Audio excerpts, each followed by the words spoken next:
Nora, and I'm so excited that you're here watching this video, because in this video I'm going to talk about the top website design mistakes I see over and over and over again, and I want to make sure and I want to help you to avoid these mistakes. And they're easy mistakes. They're things that you can easily overlook, and they're so easy to fix. Lots of easies there. So the number one mistake that I see these days is that the website is not responsive. And you might go, well, what the hell does that mean, responsive? It means that your website should be compatible with all the different devices that we have nowadays. So you might have seen your website on the web, on your computer, and it looked perfectly fine. But what happens when you take it onto your iPad? Maybe the buttons look all skewed, the text and the images don't align. What happens if you go even smaller to your iPhone or your mobile phone in general? You need to make sure that your website responds to each of the different screen sizes, and that's what it means having a website that is responsive. So please, if you know how to do it, go and check on all different devices. If you have a website developer, ask him if it is responsive. It's really important that your website can fit all the different devices so that your audience can read clearly what you want to say and what you want to offer to them.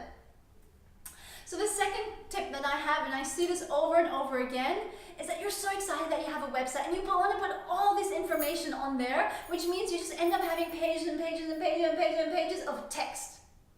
We as humans are visual creatures, which means that it's much easier for us to see an image and understand the meaning than it is for us to read a text. And they've done eye scanning on websites, and websites that have a lot of text, they don't get read. People tend to read the headlines, so having interesting, captivating headlines is really important, and then they'll read a few lines at the top of the text and maybe a few at the bottom. So if you have long text on your website, people aren't going to read that. So make sure you condense the information, and perhaps if they want to read more and you're really desperate to have more information on there, you can have a link to a downloadable PDF. That I always find is an easier solution rather than having to scroll and scroll and scroll and scroll and scroll down through the website. So please avoid having too much text. See if you can substitute for some images in there instead. Another mistake I see is that there's no clear direction to the website. And this links to the question of, what is the purpose of your website? What do you want your website for? Do you want people to buy your products? Do you want people to know more about you? Is it so people can come to your yoga studio, right? I think it's really important for you to define what your website should do for you, because this means when you translate it online, your audience will know what you expect them to do. So you can have a website and I can go to it and I'm like, oh wow, this is pretty, but what should I do now? Do they want me to read more about them? Should I click on that about button? Or do they want me to buy their product? Or, it's confusing. That's the worst you can do for your audience, for your website visitors, is to confuse them. It should have a clear direction. Your homepage specifically is the most important page of your website. You need to tell your visitor what you want them to do. Do you want them to come and join your studio and click on the class timetable? Do you want them to contact you? Do you want them to buy that product from you? Be very clear in your intention and you will see great results. Another tip that I have is make sure that your images on your website aren't too big. And I'm not talking about their screen size here. No, if you want to have full screen images, go for it. I'm talking about the actual file size.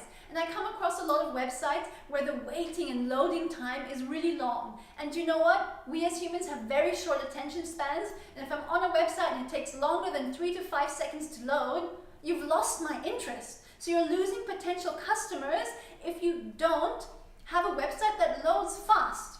So make sure you have a website developer who understands that, who can compress your images for you. Another really handy tip, and it's my number one tip actually, is to have beautiful images, beautiful photography. It doesn't necessarily mean you need to go out and take photos of yourself professionally, although it does help, but you can use free images from stock photo sites. You can purchase images from paid stock photo sites.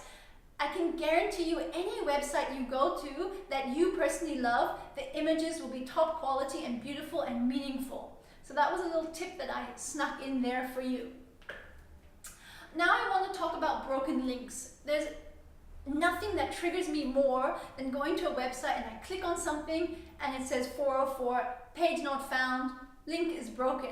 You need to be on top of your website. You need to make sure that everything is running smoothly. So if you've got a page that you've now deleted and you still link to it, it doesn't look good for your visitor because it means you don't care about your business in essence. So go back and check through all the website links that you have and make sure that they're not broken, or make sure that they do link to the correct thing. I've had that happen to me many times as well.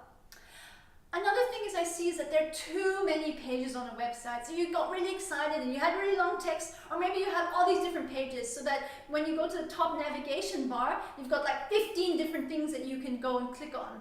That's confusing to the visitor. Try and see if you can condense it down. Generally, a basic website has 5 pages: the home page, the about page, the service page, maybe a blog, and the contact page. So it's between 4 to 5 pages. Do you really need 25 pages on your website? I highly doubt it. Last but not least, I want to talk about an unprofessional looking website. There's some amazing tools out there: Squarespace, Wix, the WordPress framework, and the themes you can buy for creating your own website. And I'm 100% with you for you to design your own website, but you've got to make it look professional. For me, when I go onto a website and I can see unprofessional looking, so maybe there's no branding going through, there's using all these different colors, there's all these different fonts going on, the images don't really link to the purpose of the website, that looks really unprofessional. And to me, it means you don't care. I generally will not buy from someone who has a website that looks unprofessional. I'll just leave it at that. So it's not about having to hire a designer. There's some great website templates out there that you can fill in your content, but just make sure it looks beautiful. And like I said, having beautiful photographs and images really ups the value of the professionalism of your website.